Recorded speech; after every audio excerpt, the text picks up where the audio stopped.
frère Didier, il était déjà motard. Ouais. Je l'ai connu dans le domaine de moto, en fait. Oui. Et il était mon petit frère, et puis il était mon ami, il était tout pour moi. Et du coup, on était au concert, et puis voilà, on est venu. Il m'a dit, Oscar, viens me voir. Puis après, on m'a annoncé que... C'est lui qui t'appelle? Ouais, il m'a appelé, il m'a dit, Oscar, viens me voir, parce Oui. que je suis assis vers 2 plateaux, quelque part là-bas, viens me voir. Oui. Je suis là, dans une cave, tout ça, on va faire un peu de moto par rapport aux promos et tout. Oui. Je lui ai dit, donne-moi 10 minutes, le temps de m'habiller, me laver, tout ça, je vais te retrouver.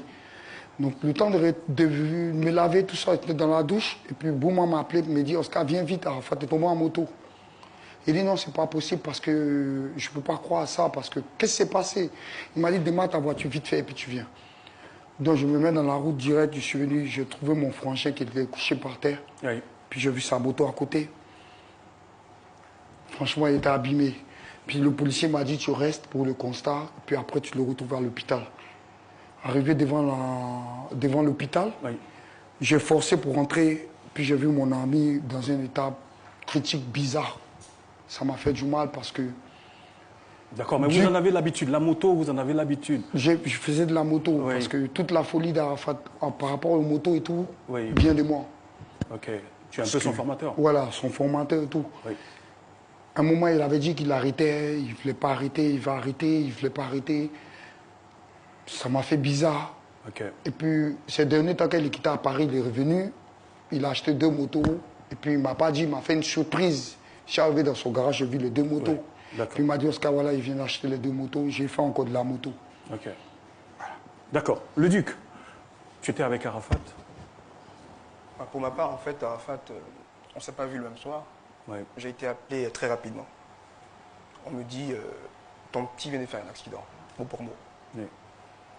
Bon, tout de suite, je pense que c'est une blague, hein, donc je ne crois pas trop. Et avec insistance, je me rends compte qu'effectivement, il y a une gravité. Donc j'arrive sur les lieux, je me ferai un chemin, j'arrive justement, je le vois allongé, et j'essaie de le prendre, je lui parle. Il ne me répondait pas. Je fais un constat, je vois qu'effectivement, la situation est critique. Parce qu'il agonise. Donc on essaie de créer une petite barrière de sécurité. Les pompiers arrivent, on le prend, et je le retrouve plus tard à la polyclinique. Dans les premiers instants, on n'a pas pu justement avoir un diagnostic.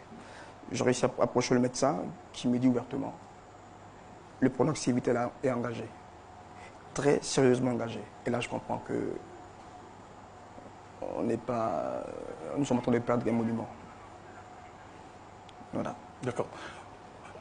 Mola, comment tu apprends et comment tu arrives sur les lieux, toi?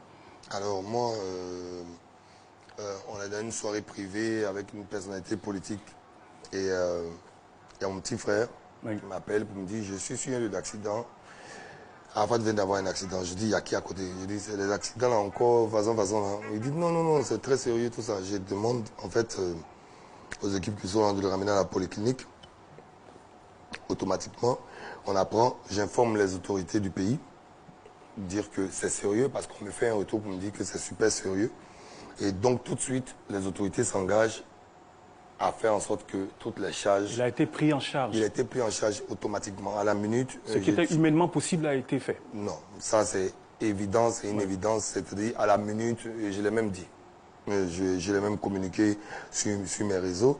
Il a été pris en charge automatiquement. Mais comme on est en Côte d'Ivoire et qu'on tombait dans un jour férié, effectivement, il y avait besoin de certaines choses. Donc on a délégué quelqu'un. Et il y a une petite sœur à moi qui était là-bas, qui est très proche de Didier, qui a toujours été là, et c'est elle qui était mon relais là-bas. Et donc dès que je l'ai eue, je la connais depuis qu'elle a 13 ans, elle est avec Didier depuis je ne sais plus combien d'années. C'est des frères et sœurs. Oui. Et donc c'était mon relais là-bas. Et donc on apprend la nouvelle. Après je me rends là-bas à 4 h du matin. On a la nouvelle, on sait qu'il est pris en charge. On me dit que c'est très compliqué, c'est très délicat. Après, on discute avec les médecins. Les médecins nous disent ce qu'ils lui ont dit. Le pronostic vital est sérieusement engagé. Oui. Et donc, je demande qu'il n'y ait pas de diffusion d'infos n'importe comment. Et donc, on en parle avec le premier médecin. Il a dit quand même ceux qui s'occupent des questions cérébrales viendront vous donner plus de détails. Et donc, finalement, je suis en contact. Je demande à ce que les informations soient tues. Effectivement, parce que c'est une icône de notre pays. Et à 8h20, on a l'information décisive qui nous annonce que malgré tout, parce qu'il n'y a pas eu de possibilité de chirurgie, on a été un moment obligé de le mettre en sédation très tôt pour que son corps puisse reprendre. Donc il a fait un arrêt cardiaque à 8h05 et à 8h12, il est décédé. Les médecins ont tout fait pour le réanimer, mais il était dans une situation vraiment délicate. Ce ne sont pas des blessures faciles. Je m'excuse auprès des Ivoiriens, mais il faut qu'on dise la vérité pour que les gens arrêtent de penser qu'il est vivant, il va revenir. Donc c'était un moment délicat, difficile, et là, à un moment, on est dans la réalité. Mais le message que je veux porter aux autorités ont été présentes. Parce que, avant de faire les annonces, il y a eu beaucoup de réflexions sur nos ministres de tutelle, Très bien. Voilà. On est là aussi pour rappeler à toute la Côte d'Ivoire, à toute l'Afrique, au monde entier, surtout aux fans de Didier Arafat, d'être disciplinés, parce qu'on entend énormément de choses, on aime tous Arafat, et la jeunesse ivoirienne est disciplinée. Je pense que c'est l'un des moments, elle doit profiter de ce moment-là pour montrer effectivement qu'elle est disciplinée. Ah oui, concernant la discipline, c'est vrai que on demande, nous sommes un comité d'organisation qui est en train de se créer, et on demande de la discipline aux jeunes qui sont dans la rue actuellement, qui sont en train de démontrer qu'ils ont de l'affection pour leur artiste. Il faut que vous compreniez que l'image de la Côte d'Ivoire est engagée à travers une icône nationale. Bien sûr. Et donc, il y a des actes à ne pas poser. Déjà, il faut respecter les autres concitoyens qui passent. Il faut que vous allez communier avec votre artiste. Aujourd'hui, à partir d'aujourd'hui, jusqu'à X temps, sur le stade d'Angré. Dans la discipline, en tout cas. Et dans la discipline. Dans la discipline. Et dans la discipline de le respect. On reviendra à toi, Moula. Voilà. John Jay, présentateur radio, TV. On a vu le post que tu as fait ce matin. Le post, c'est un poste de soutien, malheureusement. Moi, j'avais une relation très particulière. C'est une relation filiale. Moi, j'ai une relation particulière avec sa mère. Sa mère est une amie très proche. Oui. Il m'appelait affectueusement le vieux. Il m'arrivait parfois d'échanger avec lui sur des sujets. Oui. Même quand il était en inimité avec certaines personnes.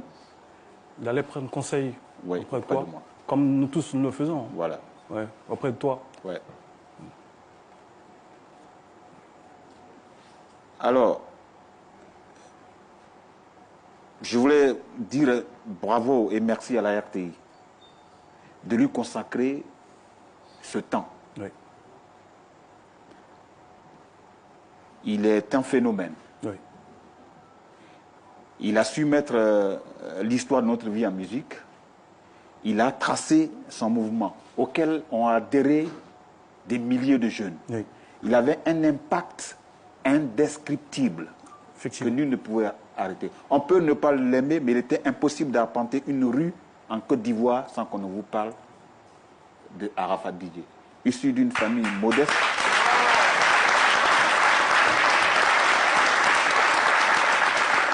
Il a laissé des traces. C'est important. Mais je pense qu'il a visité chacun de nous. Parce que moi, j'étais chez une amie, Mariam Koulibaly, et on parlait de l'impact qu'il avait sur une frange de la population. Et quelqu'un me disait, ton petit là, on l'aime ou on l'aime pas, mais il ne laisse personne indifférent. On était en train de parler de cette puissance qu'il avait, cette aura qu'il avait. Je ne pouvais pas imaginer un seul instant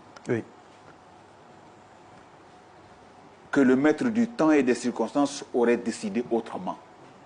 Mais je me range à votre avis pour dire aux uns et aux autres, la douleur, elle est éprouvante, elle est pesante, mais gardons-nous de défier Dieu. C'est Dieu qui a décidé que cela se fasse comme ça, que sa volonté soit faite.